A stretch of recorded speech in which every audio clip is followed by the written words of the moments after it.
क्या आपने कभी सोचा है कि वक्फ की जमीनें जो समाज की भलाई के लिए होती हैं, उनका सही इस्तेमाल हो रहा है या नहीं? सरकार ने अब इन प्रॉपर्टीज की निगरानी और पारदर्शिता के लिए एक बड़ा कदम उठाया है, जिसका नाम है उम्मीद पोर्टल। तो चलिए आज की इस वीडियो में जानते हैं कि उम्मीद पोर्टल क्या है, उम्मीद को क्यों बनाया गया है और इससे आम लोगों को फायदे क्या मिलेंगे। सबसे पहले समझते हैं वक्फ होता क्या है। वक्फ एक इस्लामी शब्द है। इसका मतलब है किसी जमीन, मकान, दुकान या अन्य संपत्ति को धार्मिक या समाज सेवा के काम के लिए दान करना। ये प्रॉपर्टीज मस्जिद, कब्रिस्तान, मदरसे, स्कूल, हॉस्पिटल्स जैसे संस्थाओं के लिए इस्तेमाल होती हैं।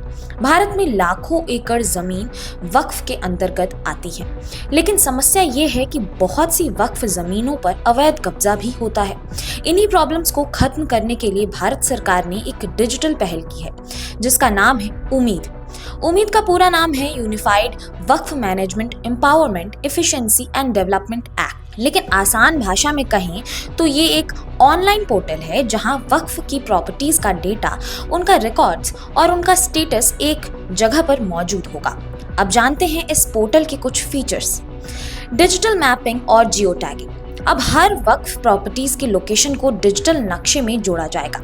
इससे पता चलेगा कि वो प्रॉपर्टी कहाँ है, उसका आकार कितना है और उसका इस्तेमाल कैसे हो रहा है। Central database. अब देश की सभी वक्फ संपत्तियों की जानकारी एक ही प्लेटफॉर्म पर मिलेगी, चाहे वो किसी भी राज्य की हो। ऑनलाइन शिकायत प्रणाली।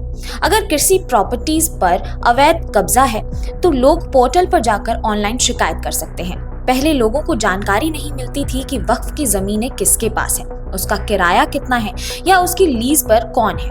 अब सब कुछ ऑनलाइन दिखेगा। अब थोड़ा समझते हैं कि ये पोर्टल काम कैसे करता है। सबसे पहले वक्फ बोर्ड अपनी संपत्तियों का डेटा पोर्टल पर अपलोड करता है। फिर हर प्रॉपर्टी को एक यूनिक आईडी दी जाती है। जियो टैगिंग के जरिए उसकी लोकेशन सेट की जाती है। लोग पोर्टल पर जाकर उस संपत्ति की डिटेल्स देख सकते हैं।